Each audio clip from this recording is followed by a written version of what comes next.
Hello 12th class students, आज हम इस वीडियो में हेलो एल्केन्स की सभी रिएक्शंस को कवर करेंगे। तो सबसे पहले हम शुरू करते हैं रिएक्शंस ऑफ हेलो एल्केन।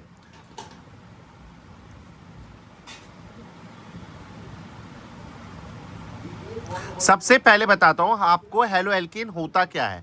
हमारे पास जो हेलोजन ग्रुप है, यहाँ पर एल्केन जो होता है वो कोई भी आर ग्रुप हो सकता है। आर ग्रुप का मतलब है कि हमारे पास ये CH3 हो सकता है जिसमें कार्बन और हाइड्रोजन हो सिर्फ, और वो भी कार्बन सिंगल बॉन्ड से अटैच हो एक दूसरे से, उसे हम लोग एल्केन ग्रुप कहते हैं। और हेलोजन क्या है हमारे पास? हेलोजन है fluorine, chlorine, bromine and iodine. ठीक है। और यहाँ पर आर ग्रुप कोई भी हो सकता है, जैसे ये CH3 है, वहीं पर C2H5 हो सकता है। ठीक है। तो सबसे पहले हमने एक प्रिपरेशन पढ़ लेते हैं हेलो एल्केन की, ताकि हमें एक आइडिया आ जाए कि हेलो एल्केन प्रिपेयर कैसे होता है। तो जैसे मान लो हमारे पास CH3 CH2 OH है। ठीक है। OH ग्रुप है, अल्कोहलिक ग्रुप है, इसे हम बोलेंगे इथेनॉल। ठीक है। और अगर इसमें हम लोग SOCl2 डाल देंगे, जिसे हम लोग थायोनिल क्लोराइड कहते हैं, तो थायोनिल क्लोराइड को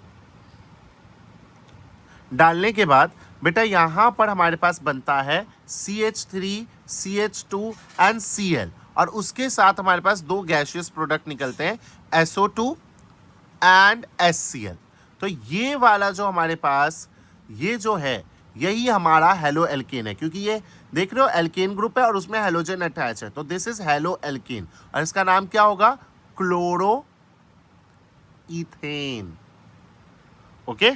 अब हम इस क्लोरो इथेन की सभी रिएक्शंस को एक पेज में ही कवर करने की कोशिश करें। हम इस क्लोरो इथेन की रिएक्शंस पढ़ेंगे, डिफरेंट रिएक्शंस पढ़ेंगे इस क्लोरो इथेन के साथ, और यही रिएक्शन सभी हेलो एल्केन पे अप्लाई होती है बेटा। ठीक है।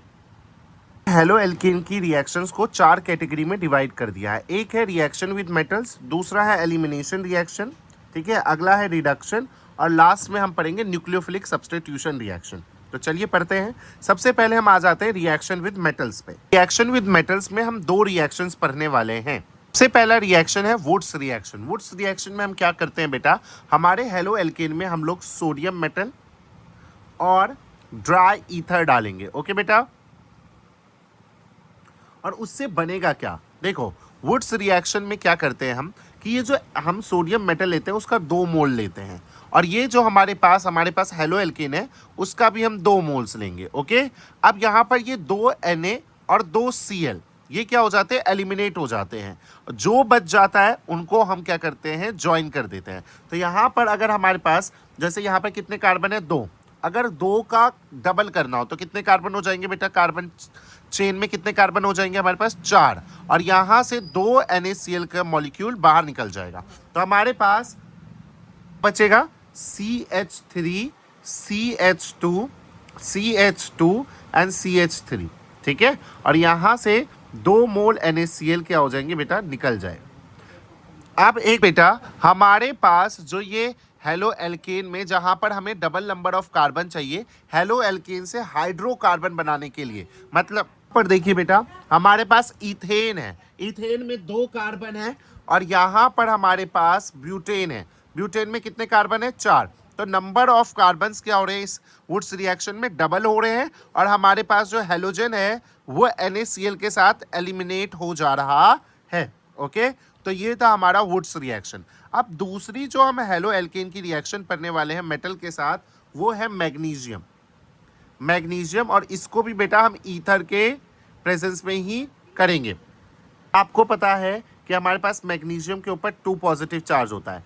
तो एक तरफ ये इस एल्केन ग्रुप से अटैच हो जाएगा CH3 CH2, और दूसरी तरफ ये हमारे हेलोजन ग्रुप से अटैच हो जाएगा। ठीक है। और ये जो बनेगा इसे हम बोलते हैं ग्रिग्नार्ड रिएजेंट।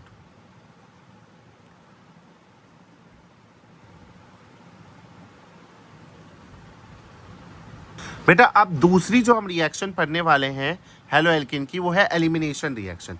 इसके लिए हम क्या करेंगे कि हमारे पास जो हेलो एल्केन है ना, उसमें हम लोग एल्कोहलिक KOH डाल देंगे, एल्कोहलिक KOH। और पता है क्या होगा बेटा, यहाँ पर इस वाले कार्बन से तो हमारा हेलोजन हट जाएगा, और इस वाले कार्बन से हमारा हाइड्रोजन हट जाएगा। तो HCl निकल जाएगा और इन दोनों कार्बन के बीच में डबल बॉन्ड आएगा।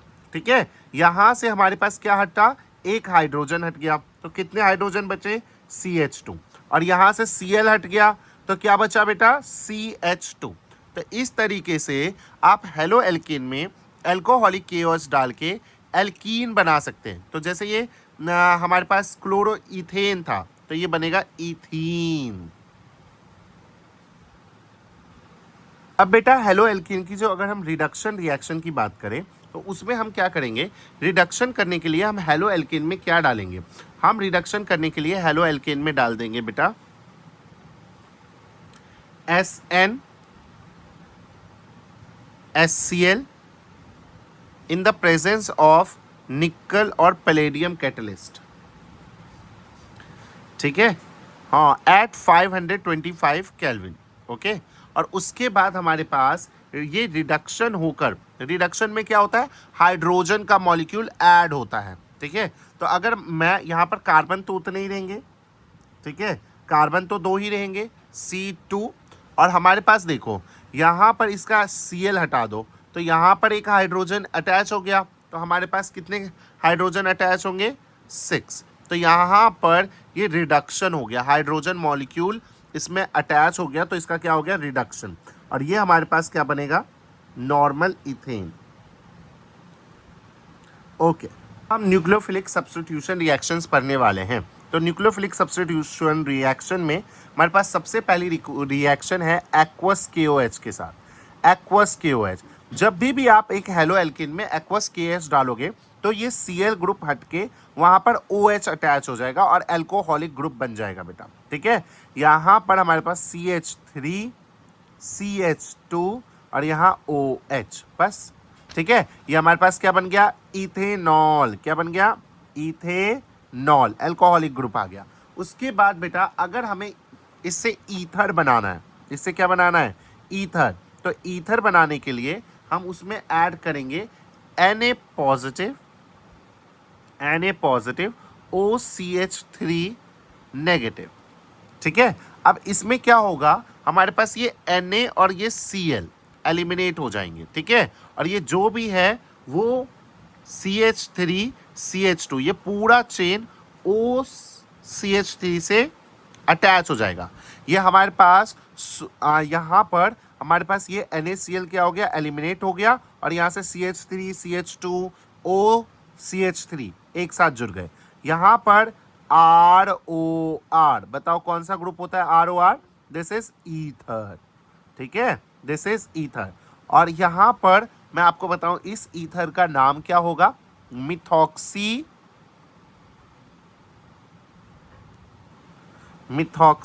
इथेन। ओके, अब हम आगे चलते हैं। अगला अगर हमें बताओ, यहां पे बना देता हूं मैं, अगर हम इसकी रिएक्शन AgNO2 के साथ सिल्वर नाइट्रेट के साथ करनी पड़ी तो क्या बनेगा, यहां पर हमारे पास CH3 CH2 और इसमें NO2 ग्रुप आ जाएगा, अटैच हो जाएगा। ठीक है, इसका नाम क्या होगा, नाइट्रो इथेन। ओके, फिर उसके बाद बेटा हमारे पास अगर हम इसमें KCN डालें, पोटेशियम साइनाइड, तो KCN डालने के बाद हमारे पास क्या बनेगा, हमारे पास बनेगा CH3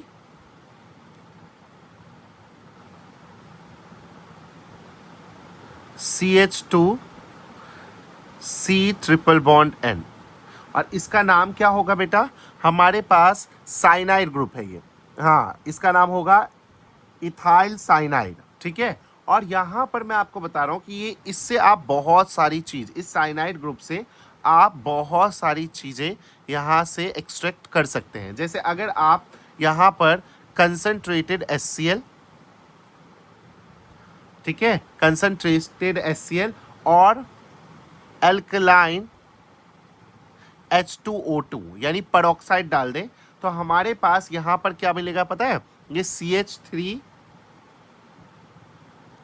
जैसे हमारे पास कार्बन 2 है ना, तो C2H5, मैं इसको ऐसे लिख देता हूँ, और ये वाला ग्रुप अमाइड ग्रुप में चेंज हो जाता है। जैसे C ट्रिपल बॉन्ड है ना, तो ये CONH2 इसका ना रिडक्शन काइंड ऑफ हो गया नाइट्रोजन का, ठीक है। तो यहाँ पर अब आगे चलते हैं।